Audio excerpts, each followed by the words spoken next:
السلام علیکم ورحمت الله وبرکاته.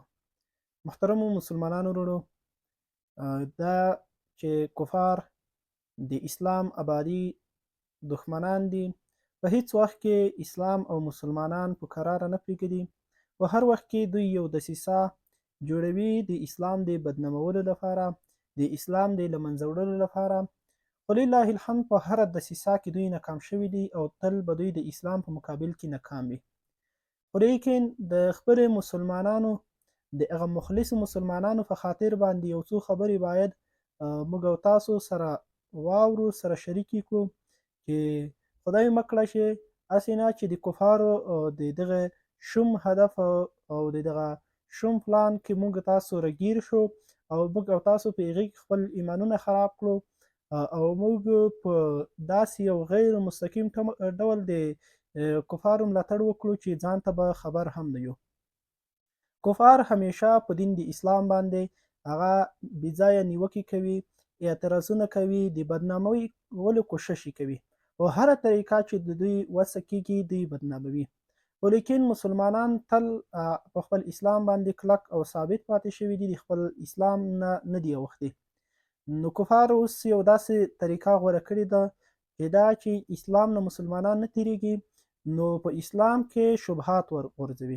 په اسلام کې داسې یو څه چې هغه د عقل د فکر نه بره وي، د عقل سره هغه د انسان عقل یې نه وخوري، نو هغه برخې ته دوی ډېر متوجه دي چې دغه کې خلکو ته اعتراضات وروچوي. دا چې یو چا باندې ته حمله کوې نو ضرور ته باید د هغه فکر ولرې چې زه په دې حمله کې آیا کامیاب کېدلی شم او که نه، آیا داسې یو څه شته که نه چې هغې ته د ما زور ورسېږي، په هغې باندې د ما لاس ولګېږي. نو دوی هم داسې فکر کوي چې که اوس مستقیما موږ په اسلام حمله کړو یا مستقیما قرآن کریم سوځو او یا مستقیما خلکو ته وایو چې د اسلام دین غلط دی، دلیل او منطق ونه لرو، نو بیا خو د موږ سره څوک نه مني. خو لیکن داسې یو طریقه دوی غوره کوي چې هغه د اسلام یوه خبره تفریقه کوي، نو هم مسلمانانو ته اختلاف ورغورځوي، هم مسلمانان جدا جدا کوي او همدارنګه هم د اسلام د بدنامولو کوشش کوي. نو یو د هغې نه چې نن سبا د ملحدینو یو لوی پلان په دې باندې روان دی چې هغه د تصوف بدنامي وکړي. علم د تصوف چې هغه د قرآن او د احادیثو نه راخیستل شوی دی، نو هغه په قرآن او په احادیثو باندې ثابت دی. نو دا خو ټولو خلکو ته ظاهر دی. زه د خبره د مسلمانانو په خاطر کوم، د هغه مسلمانانو په خاطر چې هغه مخلص مسلمانان دي چې خدای مه کړه دی کفار د دغه پلان کې موږ د دوی سره همکار پاتې نشو او یا د هغې نه زموږ افکار خراب نشي. نو تصوف خو د قرآن او د احادیثو د ډېرې آیاتونو نه او د احادیثو نه ثابت دی. خو لیکن په تصوف کې ځینې داسې خبرې دي چې هغه د انسان عقل او فکر یې نه اخلي، نو بیا د یو انسان ته په هغې باندې اعتراض پیدا کېږي، نو بیا کفار چې کېږي هغه خبره راخولي او د دوی هغه ملحدین او د دوی هم فکره چې ځان ته مسلمانان هم وایي هغه راجع کېږي په لوی لاس باندې، بس دوی ته دا خدمت کوي. په دې باندې چې کفار څومره خرچه کوي، څومره وس او طاقت په دې باندې دوی مصرف کوي چې د مسلمانانو په منځ کې اختلاف وغورځوي، تر بل په هېڅ څه باندې دوی دومره مصرف نه کوي. دومره وخت دوی په هېڅ شي نه لګوي لکه څومره چې دوی په دې لګوي چې د مسلمانانو ترمنځ اختلاف او تفریقه پیدا کړي.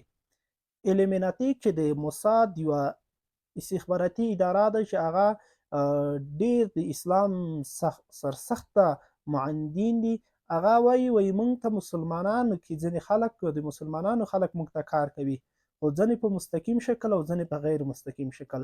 دا معنا چې ځینې مسلمانان هغه د موږ سره په اړیکه کې دي، موږ هغې ته پیسې ورکوو، د هغې نه خپل کار اخلو، او ځینې په غیر مستقیم شکل د موږ نه پیسې خرچه نه اخلي، په خپله بس دوی لګیا دي چې موږ ته کار کوي. نو موږ مسلمانان په خپله په لوی لاس باندې کفارو ته خدمت روان کړی، په تصوف کسې کله غږېږه، کله په یوه ډله سې غږېږه او کله په بله ډله سې غږېږه، او کفارو ته مواد په لاس ورکوو، هغه د هغې نه بیا اعتراضونه په مسلمانانو کې د موږ هغه مخلص مسلمانان د هغې اذهان افکار خرفېږي چې بیا د دین یو لوی جز باندې هغه معترض شي.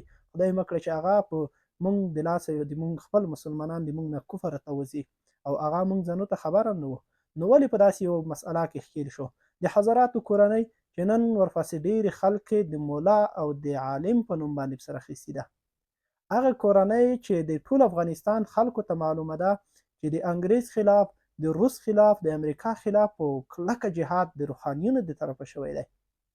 او موږ او تاسو ټول لیدلی دی چې د ټول جهاد کې اولا په سر کې هغه روحاني اشخاص وو، خو لیکن موږ اوس لګیا یو بس په هغې باندې اعتراضونه کوو، داسې خبرې پسې کوو چې هغه خدای مه کړه یا د دوی تکفیر کوو او یا ځان کفر ته په باسو.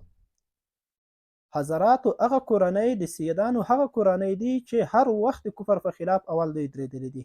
د انګریز خلاف جهاد دوی شروع کړی دی، خو لیکن کفار د دې په خاطر چې د افغانستان خلکو هغه احترام، هغه ادب چې د حضراتو سره دی هغه پاتې نشي، نو انګریز داسې یو طریقه وکړه چې د هغه د انګریز د ماتېدو مډال یې هغه امان خان ته ورکړو. حضرات جهاد شروع کړی و، حضراتو جهاد وکړو، هر څه دوی وکړو، خو لیکن مډال بل چا ته ورکړی شو. د روسیانو خلاف جهاد حضراتو شروع کړو، خو لیکن روس په دې پوهېدو چې د مسلمانانو هغه د جهاد اصلي مشران چې دي، رهبران چې دي، هغه همدغه حضرات دي چې د دوی نه د جهاد تداو ایښودل کېږي. نو اولا چې دوی راغلو د حضراتو کورنۍ اویا نفره شهیدان کړو، حتی د دوی شهیدان یې ورک کړو، د دوی مړي یې ورک کړو، هغه یې د ځان سره یوړو. نو دغسې کورنۍ باندې موږ لګیا یو. د هغوی یو غړی چې اوس ابوبکر مجددي صاحب حفظه الله، هغه ژوندی دی، د اسلام یو داعی دی، په امریکا کې اسلام ته دعوت چلوي او هلته چې کوم افغانان دي، کوم مسلمانان دي، د هغې اتحادیه لري، هغه راټولوي تر څو د کفر د شوم اهدافو د هغې ښکار نشي او د خپل اسلام نه ونه وړي. نو د هغې لپاره هلته یو د روحانیت کار شروع کړی دی، خنقا لري او په زرګونه هغه خلک چې نوي مسلمان کېږي د هغې لپاره دوی هلته مدارس یې جوړې کړي، د قرآن تعلیمونه او زده کړې شروع کړي دي. نو په هغې باندې دی بوخت دی. نو نن خلک راجګېږي چې اوهو دا وګوره دلته یې تصویر اخیستی دی، دلته یې کړي او دلته یې دا کړي.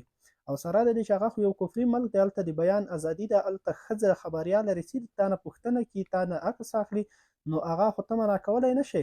نو بس په دې باندې چې عکس دې اخیستی دی بس نو نعوذ بالله کافر شو چې عکس یې اخیستی دی، د ښځې سره یې عکس اخیستی دی، ښځې خبریاله سره غږېږي.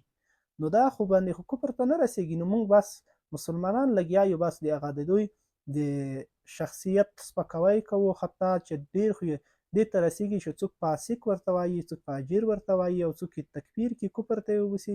بس د مسلمانانو تر ټولو بده خبره دا ده، بد کار دا دی چې هغه دوی تکفیر ډېر زر کوي. یو چا بس په د مخ جیب کې ټپه ایښي چې په چا کې لږ خری ولید بس ټپه په ووایه بس کافر شو، دا کافر شو، دا فاجر شو، دا فاسق شو، دا شو، دا شو. نو د الله په خاطر هغه مسلمانان وروڼه زموږ هغې ته وایم چې دغسې خلکو په خبرو باندې ونه غولېږئ، د دغسې خلکو په خوله باندې د سیدانو چې دا د نبي علیه الصلاة والسلام د حضرت عمر رضی الله تعالی د هغې اولاداتو د هغې هغه په لمسیو کې رسي، نو په هغې باندې بې ځایه تورونه ونه لګوئ. د هغې پسې چې څوک غږېږي د هغې په خلکو په خبرو باندې دوکانه شئ. که ښه یې ویلی شئ، صفت یې کولی شئ، ویې کوئ، که یې نه شئ کولی نو څه کار، پرېږده چې هغه څه کوي خپل کار یې دی. تا ته داسې نه وایي چې ته راشه کافر شه، تا ته داسې نه وایي چې راشه ته امریکا ته راشه، ته هم د ما په شان دې شه. هغه د اسلام کار روان کړی چې په هره جمعه کې وي اسلام ته خدمت کړي. هغه خلکو باندې موږ باید کار وکړو چې هغه د اسلام ضد دي، هغه اسلام ته دعوت کړو. موږ باید د اسلام داعیین و هغه خلک چې کافر دي هغه مسلمان کړو. موږ مسلمان په زر نه څه کافر کوو. نو د دغسې خبرو نه باید هم ځانونه وساتو او څوک چې کوي د هغوی نه هم باید لرې واوسېږو او د هغوی د افکارو بېځایه خبرو نه باید متاثره نه شو. تصوف ډېره یوه بریکه لاره ده. ابو هریره رضی الله تعالی عنه فرمایي وایي د رسول الله صلی الله علیه وسلم نه مې دوه لوښي د علم ډک کړي وو، یو مې خلکو ته ورسوو چې دا یې مکثرین فی الاحادیث کې رسي چې د زیات احادیث در نقل کړي دي، او دویم لوښی چې ووایي هغه داسې علم و چې زه فکر کوم چې هغه مو خلکو ته رسولی وای نو خلکو به د ما ستونی پرې کړی و. ځکه په تصوف کې ډېرې باریکې نکتې وي، ډېرې باریکې خبرې وي، نو خلکو به وي چې دا څه رقم خبرې باندې لګیا یې. نن د تصوف تاسو خلیفه صاحب د نعمت حفظه الله وګورئ چې خبره یې 10 کاله مخکې کړې وي، نن یې پسې راخیستې ده، بس اوهو داسې کرامت یې بیان کړی، داسې خبره یې کړې، داسې کرامت یې بیان کړی او داسې خبره یې کړې. بس نو 10 کاله مخکې خبره مو پسې راګرځي، نو دا د دې په خاطر چې دا د خلکو د ذهن نه لږ بره خبره ده د کرامت د خبرې، نو بس هغه خبرې پسې راخیستې دي او د اسلام بدنامي کوي. قسم په الله که دا نن دا سره ومنو چې بالکل حضراتو کورنۍ نعوذ بالله خدای دې وساتي هغه بېلارې شوې ده، سبا به د موږ د مجاهدینو مشرانو باندې تور نه لګوي، بیا به د امارت په مشرانو باندې هر یو مشر وخی ګخی جلا جلا تر دې چې آخر به په اسلام دا غرتلګوي او د اسلام نه به موړوي. السلام علیکم.